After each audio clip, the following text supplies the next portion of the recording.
Good afternoon, classmates. Good afternoon, Dr. Perez.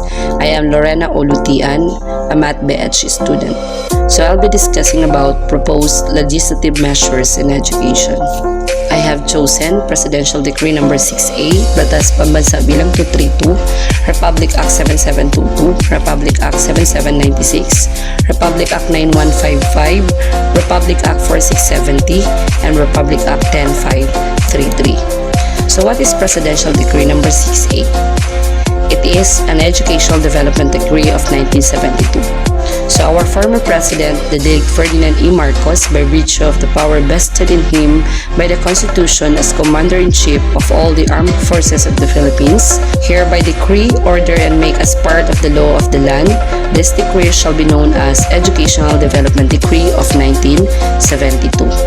It is declared to be the policy of the government to ensure within the context of a free and democratic system maximum contribution of the educational system to the attainment of the following national development goals. So what are these? These are to achieve and maintain an accelerating rate of economic development and social progress, then to assure of maximum participation of all the people in the attainment and enjoyment of the benefits of such growth, and third is to strengthen a national consciousness and promote desirable cultural values in a changing world.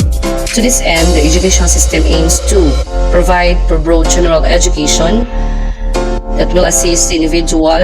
First is to attain his potential as a human being. Next is to enhance the range and the quality of individual and group participation in a basic function of society.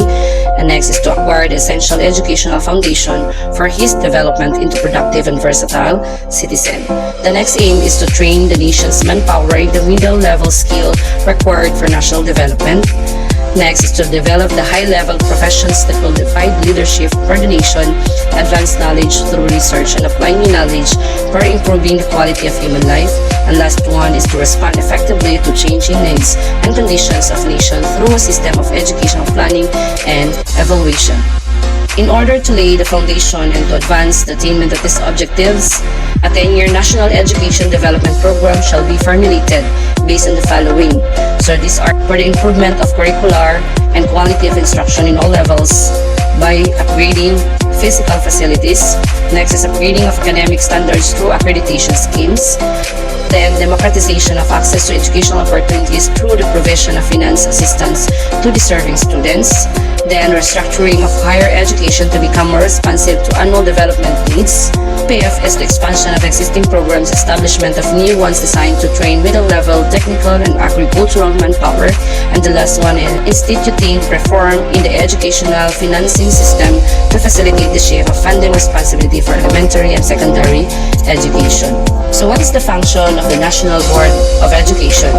So the National Board of Education is organized pursuant to Presidential Decree number 1 dated September 24 of 1972 shall, in addition to its function, perform the following: formulate education objectives and policies consistent with those enunciated in Section 2, provide policy guidelines in the administration of the assistance and incentive programs provided for, in which shall include a system of educational priorities consistent with national, regional, and or local requirements for education skills training.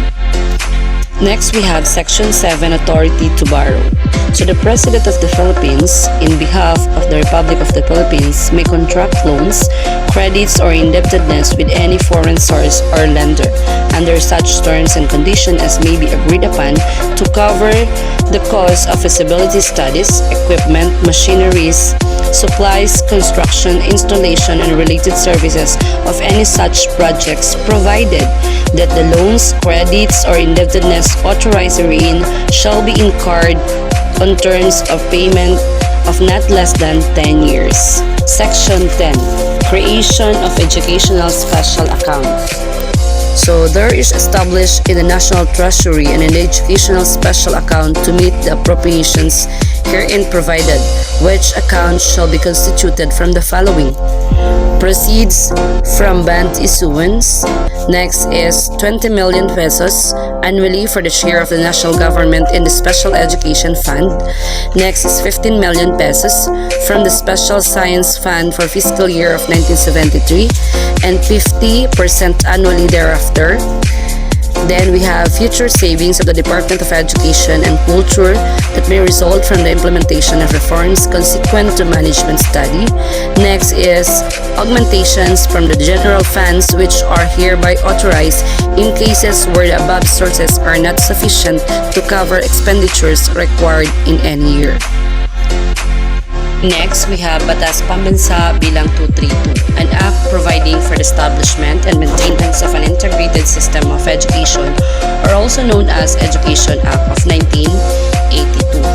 Batas Pambansa Bilang 232 was signed into law by the President Ferdinand Marcos on September 11 of 1982. It governs formal and non-formal education system in public and private schools in all levels, and is one of the legal bases for education in the Philippines. It is the policy of the state to establish a complete, adequate, and integrated system of education relevant to the national goals and development. So what are these national development goals? These are to achieve and maintain an accelerating rate of economic development and social progress, to assure the maximum participation of all the people in the attainment and enjoyment of the benefits of such growth, and to achieve and strengthen national unity and consciousness and promote desirable values in a changing world. So such goals fundamentally tell us that this law enfoldens the education system in the Philippines, and it enforces it to maintain an accelerating rate of progress, empower each and every Filipino citizen, and achieve unity and continuity even in constant phase transformation. Section 3. The state shall promote the right of every Filipino individual to relevant, quality education regardless of sex, age, creed, socioeconomic status, physical and mental conditions, racial or ethnic origin, political or other affiliation. Next is the rights of parents, students, school personnel, administrators, and the schools. So let's start with the rights of parents. Section 8, or the rights of parents. The right to organize by themselves or with teachers, forums for discussion and cooperation. So these rights are mainly manifested during parent-teacher meetings, where teachers can give feedback and plan with parents for a scholastic activity. Next, we have the rights of students. So these are the rights of students. At best, what is the rights denote is that the students deserves quality education and its relevant services or related services. Students also on record have the right to know and retrieve them, and they do have the right to handle themselves accordingly and form necessary groups that will forge spaces for academic improvement. Next, we have the right of schools. This means that the admins have the power to run the school as long as they are abiding the educational rules and laws that are implemented in the country. Next, we have the duties of parents. So these three indicates that the parents must cooperate, empower, and support the education system. This means that they must actively participate in the education process to help obtain the national development goals. Next, we have the duties and obligations. So this means that learners are obliged to give their best, to be honest at all times, to promote and maintain peace, to be socially aware, and to be responsible in their knowledge. And the last one, we have the duties and responsibilities of teachers. So here are the duties of the teacher. This is to perform his duty to the school accordingly, to be accountable for the efficient, effective attainment of specific learning objectives, to render regular reports on performance of each student, to maintain professionalism at all times, to refrain from making deductions in students' scholastic ratings for acts that are not manifestation of poor scholarship, and thus one to participate as agent of constructive change in school and the community. Okay, next we have Republic Act 7722, or the Higher Education Act of 1994. So Republic Act number 7722, or also known as Higher Education Act of 1994, signed into law by our former President Fidel V. Ramos last May 18, 1994. So it abolished the Bureau of Higher Education. So before CHED, it was named as Bureau of Higher Education.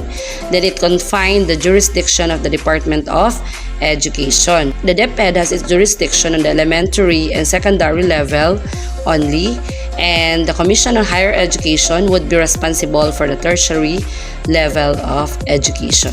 Next, we have declaration of policy. So the state shall protect, foster, and promote the right of all citizens to affordable, quality education at all levels. The state shall likewise ensure and protect academic freedom and shall promote its exercise and observance for the continuing intellectual growth, the advancement of learning and research, the development of responsible and effective leadership, the education of high-level and middle-level professionals, and the enrichment of our historical and cultural heritage.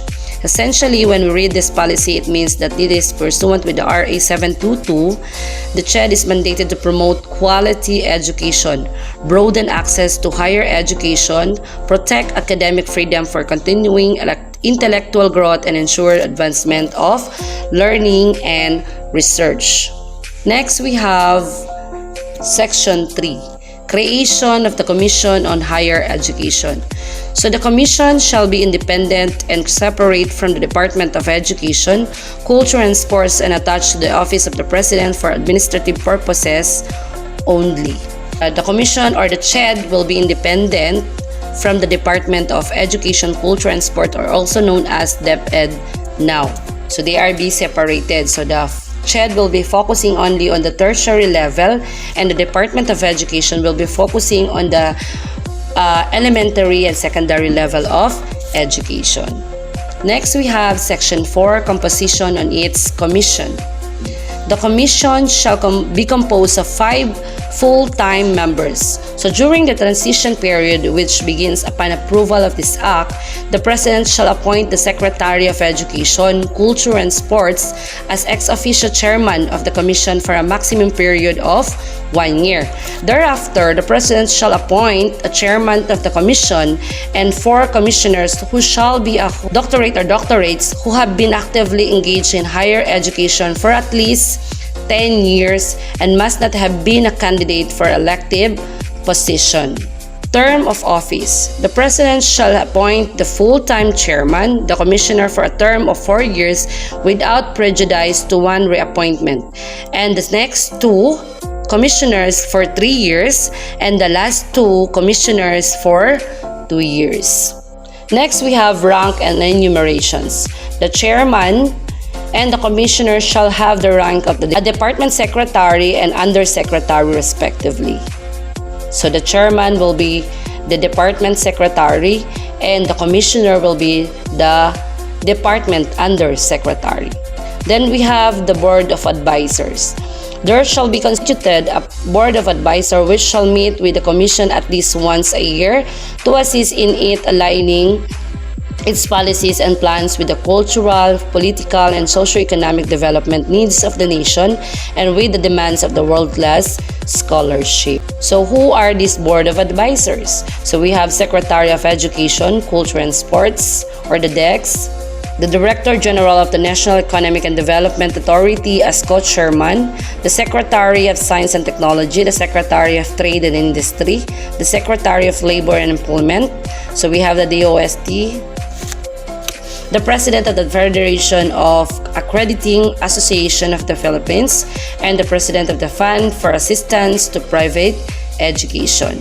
Section 10, the Higher Education Development Fund. The Higher Education Development Fund, hereinafter referred to as the fund, is hereby established exclusively for the strengthening of higher education in the country. So the government contribution shall be the following. So the amount of 500 million pesos as from seed capital. We have the amount of 50 million pesos for the initial operation of the commissions. Then we have the equivalent of 40% annual share on the gross collection of the travel tax. We have the equivalent of 30% share of the collection from the professional registration fee, and the equivalent of 1% of the gross sales of the lotto operation of the Philippine Charity Sweepstakes Office, or the PCSO. Next, we have the Republic Act 7796. or an act creating the Technical Education and Skills Development Authority, or the TESDA, providing for its powers, structure, and for other purposes. It is also known as the Technical Education and Skills Development Authority Act of 1994. This act aims to encourage the full participation and mobilize the industry, labor, local government unit, and technical vocational institution in the skills development of the country human resources. Declaration of Policy. It is hereby declared the policy of the state to provide relevant, accessible, high-quality, and efficient technical education and skills development in support of the development of high-quality Filipino middle-level manpower responsive to in accordance with Philippine development goal and priorities. So the state shall encourage active participation of various concerned sectors, particularly private enterprises, being direct participants in and immediate beneficiaries of a trained and skilled workforce in providing technical education and skills development opportunities. The Technical Education and Skills Development Authority creation. So the Technical Education and Skills Development Authority herein referred to as the authority which shall replace and absorb the National Manpower and Youth Council or NMYC, the Bureau of Technical and Vocational Education or BTVE, and the personal functions pertaining to technical vocational education in the regional office of the Department of Education, Culture and Sports, and the apprenticeship program of Bureau of Local Employment of the Department of Labor and Employment. The TESDA Development Fund.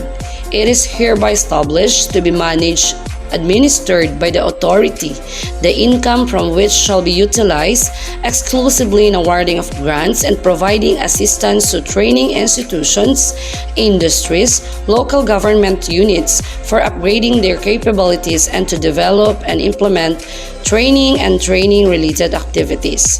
The contribution to the fund shall be the following. First, a one-time lump sum appropriation from national government. Second, an annual contribution from the Overseas Workers Welfare Administration Fund.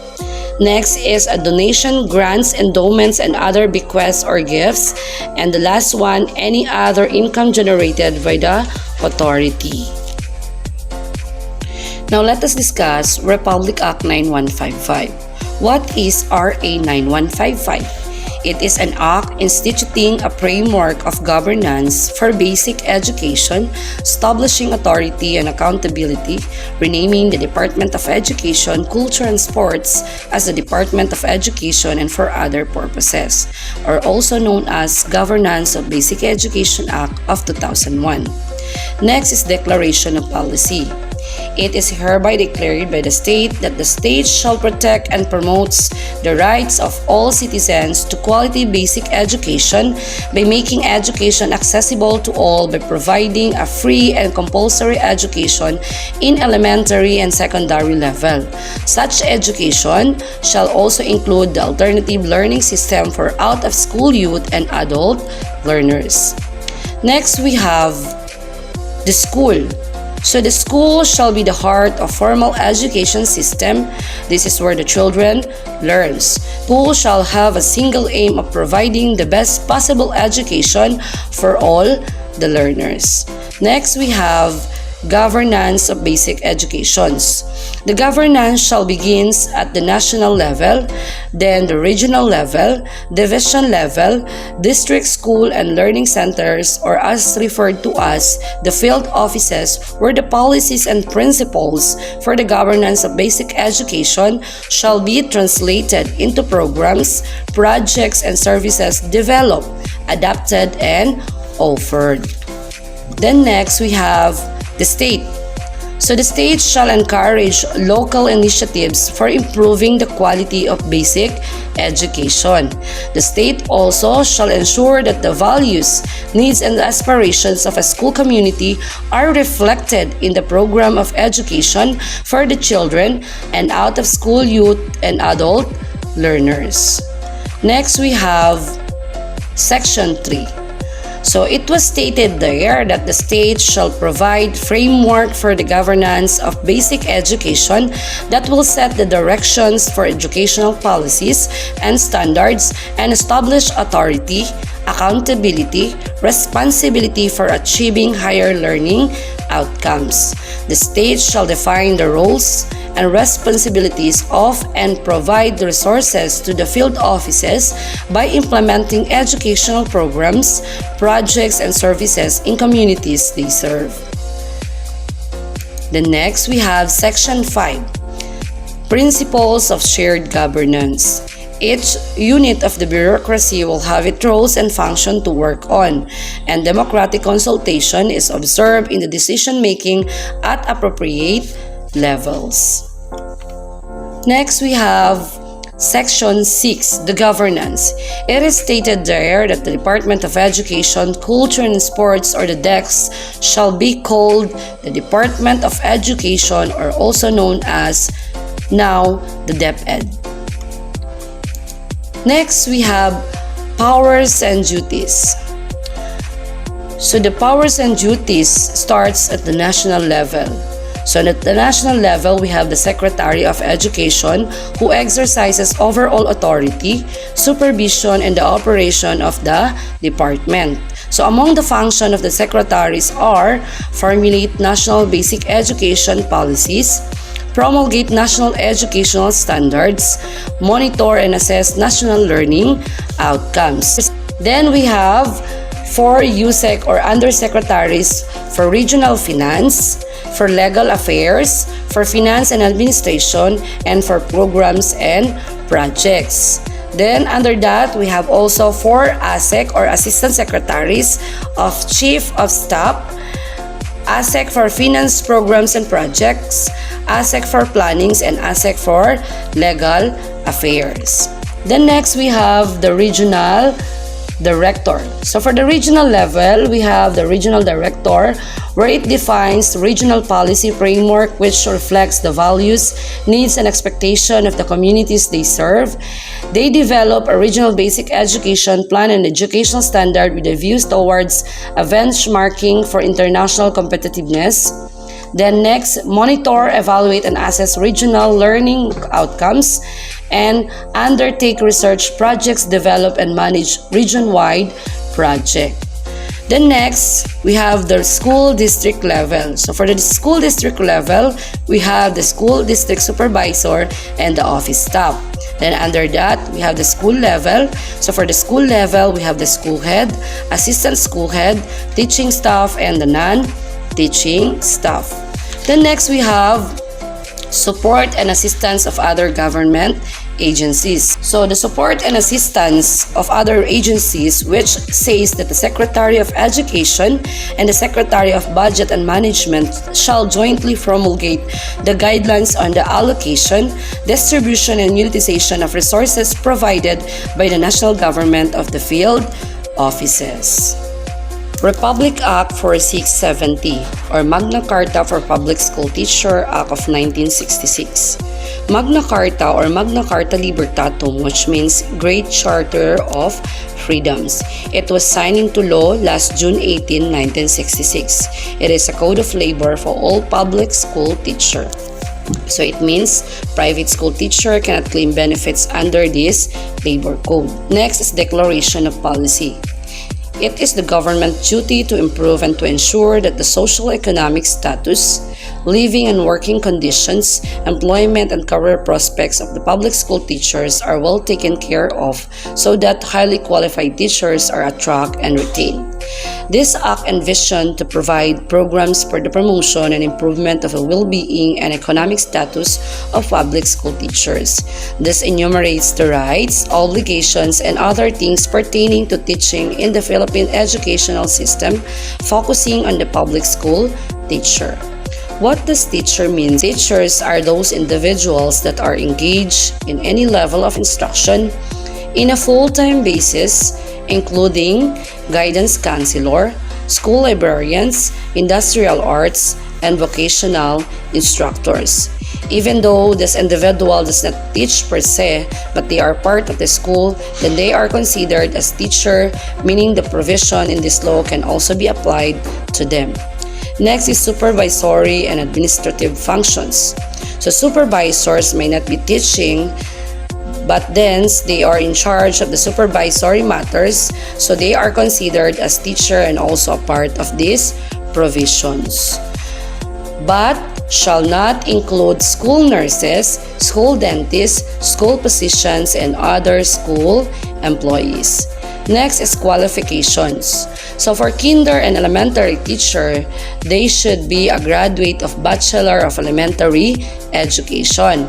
For secondary, they should be a graduate of Bachelor in Secondary Education or equivalent to AB grad plus 18 professional education units. Example of this is AV English or AB Filipino, or BS grad plus 18 professional education units. Example of this is Bachelor of Nursing, Bachelor of Nutrition and Dietetics plus 18 units of professional education units. For tertiary teacher, they should be a graduate of or have a masteral degree. Next, we have security and tenure. So, security of tenure is assured. No probationary period preceding regular appointment shall be imposed if the teacher is qualified and meet the eligibility requirement under the law, which is the licensure examination for teachers. She or he is automatically regular and can enjoy the security of tenure of a permanent employee. The teacher also cannot just be fired without any valid reason.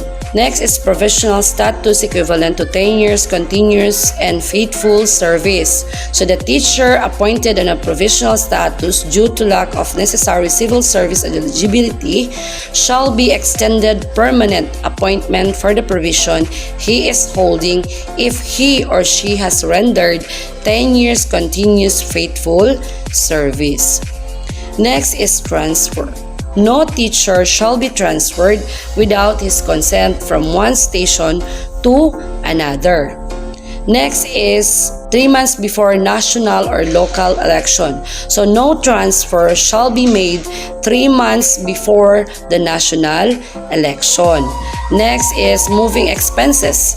So the government should be paying for the moving expenses of the teacher that are going to transfer to another station. Next is safeguard for disciplinary procedure. The teacher shall be informed in writing of the charges against him or her. The teacher have the access or full access to the evidences against him or her. Next, the teacher had the right to defend himself and be defended by a representative of his choice. And next, for the appeal, the teacher have the right to appeal to an authorized agency if she or he is not satisfied with the results. The next, no publicity. The teacher have the right for his or her own privacy while the case is ongoing. Next is other provisions. Both public school teacher, same locality assignment. So, it is the right for married couple, both of whom are school teacher, to be employed in the same locality whenever possible. It means the teacher have the right to request for transfer if he or she and her spouse are assigned in different regions. Academic freedom. Meaning, no one should dictate on how you assess your students, on how you teach them, and on what strategy are you using to teach them. Next is no active teaching beyond 6 hours. So the teacher should have only 6 hours of active teaching, and the rest of the time will be used for the checking of the outputs of the students and other related works. Next is if teaching up to 8 hours equivalent to 25% of BP. So if the teacher teaches more than 6 hours but not longer than 8 hours, then the teacher is entitled of 25% basic pay and additional payment for teaching beyond 6 hours. Special hardship allowance. If the teacher are assigned in an area which are difficult to travel, then she or he is entitled for hazard pay, or what do we call as special hardship allowance. Deductions are prohibited. So no deductions are allowed from the basic pay unless for those that are lawful. For example, medical contributions such as health insurance, pag-ibig, and PhilHealth. Next is medical examination. So the teacher should have medical examination at least once a year until he or she stop teaching. In case there is no available medical facilities in the area and the teacher are going to travel, then the government will pay for his or her expenses. Study leave. The teacher can take study leave, like for example to finish or her thesis writing. However, he or she should have at least rendered 7 years of service and should have not taken a study leave before. And while they are on study leave, they can receive 60% of pay. Indefinite leave. It is given to those individual who is ill and may need more than a year of treatment. So the teacher are not paid anymore, but she can go back immediately to his or her work if she wants to. Then, freedom to join any organization. So the teacher have the right to join or choose any organization they want. Republic Act 10533. It is entitled an act enhancing the Philippine basic education system by strengthening its curriculum and increasing the number of years for basic education, appropriating funds therefore and for other purposes, otherwise known as Enhanced Basic Education Act of 2013. The law was approved on May 15, 2013 and signed by our former President Benigno S. Aquino III. It has expanded basic education from 10 years to 12 years through senior high school. The new curriculum allows the learners to choose from different tracks such as academic track, technical vocational livelihood, sports and arts track. Declaration of policy. The state shall create a functional basic education system that will develop productive and responsible citizens equipped with the essential competencies, skills, values for lifelong learning and employment. In order to achieve this, the state shall allow every student to receive a quality education that is globally competitive, broaden the goals of high school education for college preparation, vocational and technical career opportunities, creates arts and sports, entrepreneurial employment in rapidly changing and increasingly globalized environment. And lastly, make education learner-oriented and responsive to the needs, cognitive and cultural capacity, circumstances and diversity of learners, schools, and community through the appropriate languages of teaching and learning, including mother tongue as a learning resource. Enhanced basic education encompasses 1-year kindergarten, which is a preparatory education with an entrant age of at least 5 years old. For elementary education, which composed of 6 years with an entrant age of normally at 6 years old. And for secondary education, consists of 4 years junior high school and additional 2 years senior high school education with an entrant age of 12 years old for junior high school and 16 years old respectively for senior high school. The enhanced education shall include but not limited to programs for the gifted and talented, programs for learners with disabilities, madrasa program, indigenous people education program, programs for learners under difficult circumstances. This program is ensured to address the welfare and different needs among learners across the country. Learning instruction. So for kindergarten to grade 3, which shall be in their native language, and for grade 4 to 6 shall have a gradual language transition into English and Filipino. For junior and senior high school, English and Filipino shall become the primary language. Above all this, education is intended to meet the basic learning needs, which provides the foundation in which subsequent learning can be based. Core foundation why K-12 program was implemented in Philippine educational system. Here are the standards and principles need to be present or to be honed in every learner, educator, and school institution in general. First, learner-centered, inclusive, developmentally appropriate. This means that the students should bring their own knowledge, skills, and thoughts together with the learning facilities appropriately for those who have special needs or none.